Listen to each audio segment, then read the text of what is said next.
एक महत्त्वाची घडामोड आहे। पुण्यातल्या जमीन गैरव्यवहार प्रकरणात खारगे समितीला आता मुदतवाढ देण्यात आली। खारगे समितीला 1 महिन्याची मुदतवाढ देण्यात आली। या संदर्भातील अहवाल तयार करण्यास वेळ लागणार आहे असं सांगितलं जात होतं आणि त्यामुळेच खारगे समितीला आता 1 महिन्याची मुदत देण्यात आली। 6 नोव्हेंबरला समितीची स्थापना झाली। 1 महिन्याची मुदत होती। मुदत संपण्याआधीच खारगे समितीला आता मुदतवाढ देण्यात आली आहे। एक महत्त्वाची घडामोड आहे ती म्हणजे मुंढवा जमीन व्यवहार प्रकरणात आज 6 जिल्हा निबंधकांच्या कार्यालयात सुनावणी होणार आहे। दिग्विजय पाटील हजर राहणार का याकडे लक्ष असेल। 10 वकिलांची टीम अमेडिया कंपनीची बाजू मांडणार आहे। अमेडिया कंपनीला 42 कोटींचं शुल्क भरण्यासाठी मुदतवाढ देण्यात आली होती। आजच्या सुनावणीसाठी हजर राहण्यासाठी दिग्विजय पाटील यांनाही समन्स देण्यात आलंय। महत्त्वाची घडामोड आहे कल्याण डोंबिवलीत पक्ष प्रवेशावरून भाजप आणि शिंदे सेना पुन्हा आमने सामने आले आहेत। शिंदेंच्या सेनेचे उपतालुका प्रमुख विकास देसले यांनी भाजपमध्ये प्रवेश केलाय। देसले यांच्या पक्षप्रवेशानंतर कल्याण डोंबिवलीत राजकीय वातावरण तापलंय। ज्यांना विकास हवाय ते भाजपमध्ये येत आहेत। भाजप जिल्हाध्यक्ष नंदू परब यांची प्रतिक्रिया। शिवसेनेला फोडण्याचं काम रवींद्र चव्हाण करतायत। शिंदे सेनेचे आमदार राजेश मोरे यांचा आरोप। धक्का वगैरे काय नाही, आमचं खेळीमेळीचं वातावरण आहे। ज्यांना ज्या पक्षात आवडते ते त्या पक्षात येत आहेत, पण महायुतीच्या पायी बाहेर जात नाही। सगळे लोक सगळेजण महायुतीमध्येच आहेत, फक्त चिन्ह बदलत आहे। ज्यांना धनुष्यबाण आवडत आहे ते रोजलिन फर्नांडिस धनुष्यबाणामध्ये गेल्या आणि ज्यांना कमळ आवडतं ते विकास देसले भाजपात आले। त्याच्यामुळे काही धक्का वगैरे काय नाही, आमची महायुती आहे, महायुतीचंच काम करणार। भारतीय जनता पार्टीचा कुठलाही पदाधिकारी शिवसेनेत घ्यायचा नाही आणि शिवसेनेचाही पदाधिकारी भारतीय जनता पार्टीमध्ये घ्यायचा नाही असं ठरलेलं असताना सुद्धा आज आमच्या एका पदाधिकाऱ्याचा आज प्रवेश घेण्यात आलेला आहे। मी त्याचा निषेध करतो।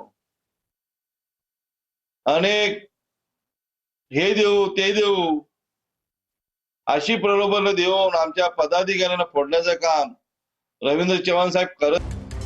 तर पुतीन यांच्यासह रशियाचे 7 मंत्री भारत दौऱ्यावर असतील। विविध क्षेत्रांमध्ये सहकार्य वाढवण्यावर भर दिला जाणार आहे। व्यापार आणि अर्थव्यवस्थेवर चर्चा होणार आहे। विज्ञान तंत्रज्ञान आणि माहिती तंत्रज्ञान क्षेत्राबाबत चर्चा केली जाणार आहे। सांस्कृतिक आदानप्रदानाबाबतही या भेटीत चर्चा होण्याची शक्यता आहे। जागतिक प्रादेशिक स्तरावरील महत्त्वाच्या मुद्द्यांवरही या 2 नेत्यांच्या भेटीदरम्यान चर्चा होईल। पोलीस भरतीची तयारी करणाऱ्या तरुणांसाठी महत्त्वाची बातमी आहे। पोलीस शिपाई भरतीमध्ये अर्ज करण्यासाठी आता मुदतवाढ देण्यात आलेली आहे। पोलीस भरतीच्या उमेदवारांना 7 डिसेंबरपर्यंत अर्ज करता येणार आहे। महाराष्ट्रामध्ये पोलीस दलात 15,631 पदांसाठी भरती ही जाहीर करण्यात आलेली आहे आणि आता अर्जासाठी 7 डिसेंबरपर्यंत मुदतवाढ देण्यात आली आहे। जालना महानगरपालिकेच्या आयुक्तांच्या मालमत्तेची चौकशी होणार आहे। 10 लाखांची लाच स्वीकारताना संतोष खांडेकर यांना अटक झाली आहे। एसीबीच्या महासंचालकांकडून खांडेकरांच्या चौकशीचे आदेश देण्यात आले आहेत। तर नंदुरबारच्या अक्कलकुवामध्ये जामिया शिक्षण संस्थेवर ईडीनं मोठी कारवाई केली आहे। जामिया ट्रस्टला परदेशातून 406 कोटींचा निधी मिळाल्याचं समोर आलं। छापेमारीमध्ये ईडीकडून 9 लाखांची रोकड जप्त करण्यात आली आहे। यासोबतच डिजिटल यंत्रणा आणि काही कागदपत्रही जप्त केली आहेत। कुवेत, बोत्सवाना यासोबतच यूके, मॉरिशस, स्वित्झर्लंड आणि सेशेल्स, पनामा इत्यादी देशांमधून कोट्यवधींची देणगी दिल्याचंही तपासात समोर आलंय।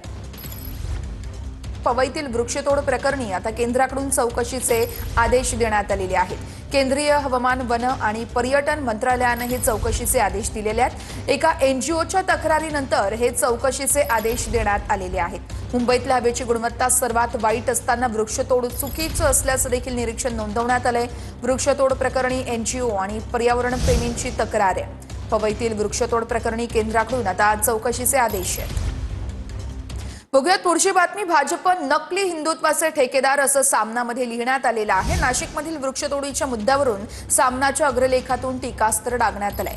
नकली हिंदुत्वाचं दुसरं नाव भाजप यावर शिक्कामोर्तब झाल्याचं सामनातून लिहिण्यात आलेलं आहे। वंदे मातरम नाकारणारे एकीकडे अयोध्येत धर्मध्वज फडकावतात आणि दुसरीकडे हिंदू धर्माची मंदिरं पाडतात। सामनामध्ये नेमकं काय लिहिलंय ते आपण पाहतोय. एकीकडे धर्मध्वजावरती वृक्षाचं चित्र काढायचं, दुसरीकडे धर्माचंच कारण सांगत नाशिकमधील सिंहस्थ हजारो वृक्षांची कत्तल करायची. भाजप हा दांभिकपणा सर्वत्र करत आहे. मोगलाईमध्ये मंदिरं तोडली म्हणून छाती पिटणारा भाजप वावराच्या मार्गाने निघालेला आहे. हे नकली हिंदुत्व त्यांनाच लखलाप ठरो. नकली हिंदुत्वाचं दुसरं नाव भारतीय जनता पक्ष यावर आता शिक्कामोर्तब झालाय. राजभवन आणि राजनिवास यांची नावंही लोकभवन तसेच लोकनिवास अशी करण्यात आली आहेत. मग आता राज्यपालांचंही भाजप पाल असं नामांतर करून टाका. किती हा भंपकपणा.